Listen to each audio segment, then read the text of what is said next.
what is an emergency fund? Why should you have an emergency fund? And how much do you put into your emergency fund? If you're looking for the answers to any of those questions, stay tuned.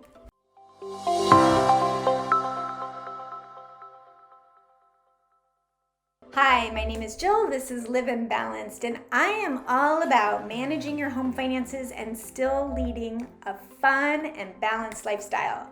So in this video, I'm going to talk about an emergency fund. An emergency fund is very important to have. It's a key component to your money management system, and it is something that really should not be overlooked.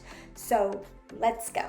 So what is an emergency fund? So an emergency fund is an amount of money that's set aside, that's accessible. You can get to it fairly easily, and you only touch it if there is an emergency. Now, an emergency is something like a loss of income. Maybe you've lost your job, or medical expenses that are, you didn't know that they were going to happen. It could be an unexpected auto expense. Maybe something happened to your car and you weren't expecting it, and now that could be considered an emergency.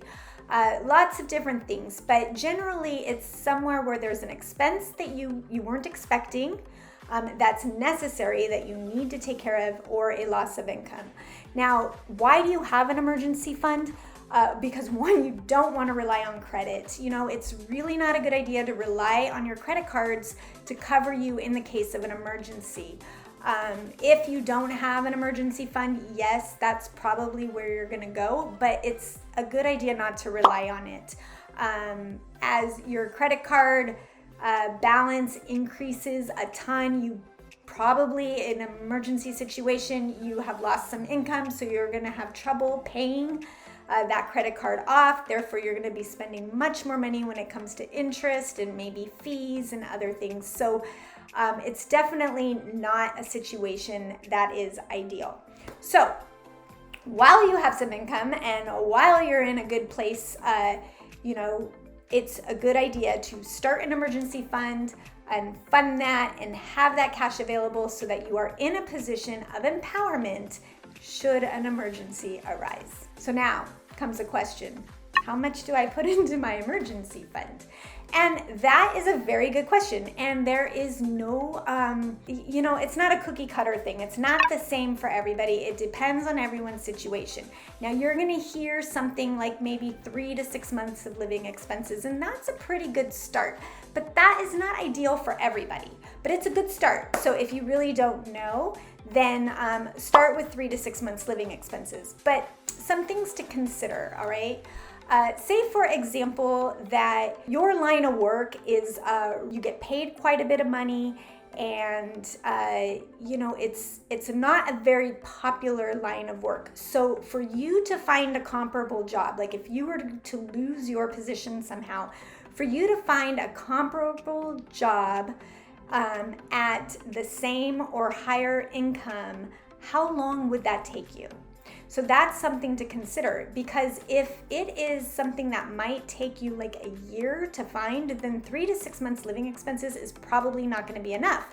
You're going to probably want more like 12 to 18 months of living expenses, and especially if you are the sole provider for your family. So you have to look at your situation in order to consider what the optimal amount for your emergency fund is. Do you live with a partner, and do both of you provide income? If both of you provide income, then maybe you have to just look at what if you lost the highest income. If you are living with your parents, or maybe you're renting a room and you work a job that makes like an average pay, but you can find a job pretty quickly, then 3 to 6 months is probably pretty adequate. So again, you really have to look at your particular situation in order to determine your optimal amount. So the 3 to 6 months is great. It's a great start, but it doesn't mean that it's right for everybody. All right. Because that's the worst thing, is to say, okay, I have 3 months of living expenses, I'm good. But it's going to take me a year and a half to find a comparable job. That's not good. So really have to look at your situation. So here are a couple questions you can ask yourself when you're trying to determine the optimal amount for you. 1, how marketable are you in your line of work? Are there many options in your line of work for the same or better pay? What are your family obligations? Do you have a large family or is it just you? Are you the sole provider or is there somebody else that's also contributing financially to your household?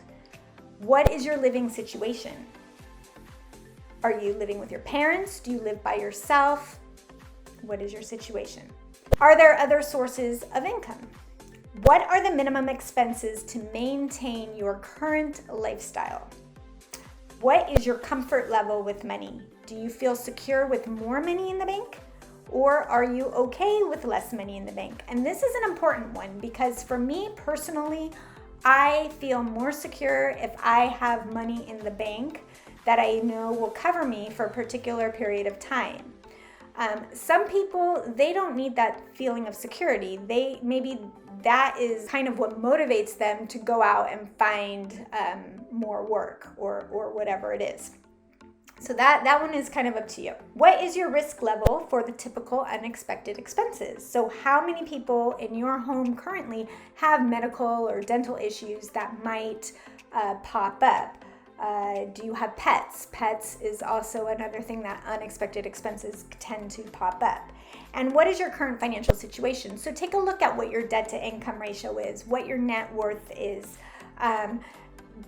Are you living beneath your means? Is all of your income already allocated to expenses that don't even include your wants? Do you have an emergency fund sort of already set up? Like, what is your current situation? So ask yourself those questions and see if by those answers you can come up with an optimal amount for you. And if you are still confused, start with 3 to 6 months. Once you have 3 to 6 months worth in your savings account or money market account or whatever account you're using, then reevaluate and see how you feel and if you think you might need more. You probably don't need less, but think if you might need some more.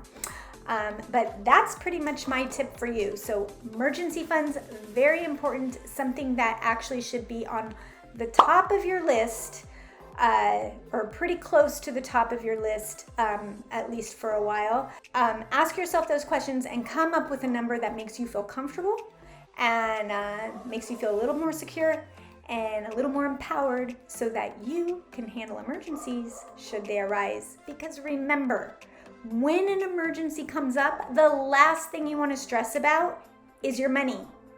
You want to take care of the emergency and then you want to move forward. So you don't want to stress about the money so much. So have it aside so you don't have to stress about it later. All right. If you have any tips or ideas for anybody, comments below. That would be outstanding because I know viewers love to read other viewers' comments. And if you have any questions for me, put your comments below as well. I will read them. I will respond to them. If you like the video, click the like, click subscribe. Any ideas for more content that you would love for me to post, put that in the comments as well. So thank you so much for watching. See you later.